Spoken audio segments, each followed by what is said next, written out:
বাড়িতে যখন কোনো খাবারের ডিমান্ড আসে তখন আমার ভীষণ ভালো লাগে, কারণ তখন মনে হয় নিজেকে কিছু তো রান্না নিশ্চয়ই শিখেছি।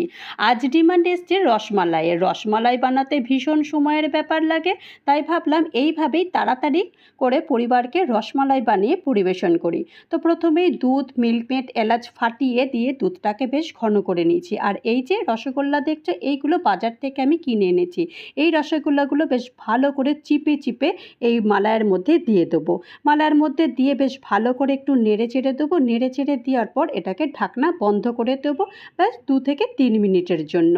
তারপরে ঢাকনা খুলে দেখবো, দেখো কি সুন্দর লাগছে। রসগোল্লাগুলো একদম বড় হয়ে গেছে আর সাইজ দেখো একদম ডবল হয়ে গেছে। তো ওপর থেকে একটু পেস্তার কুচি ছড়িয়ে দিয়েছি, ব্যাস তৈরি হয়ে গেল রসমালাই। এরপর পরিবারের সামনে যখন রাখলাম, ওরা খেতে দারুণ সুখ্যাতি করলো। আর সবাই যখন সুখ্যাতি করে আমার তো ভীষণ ভালো লাগে।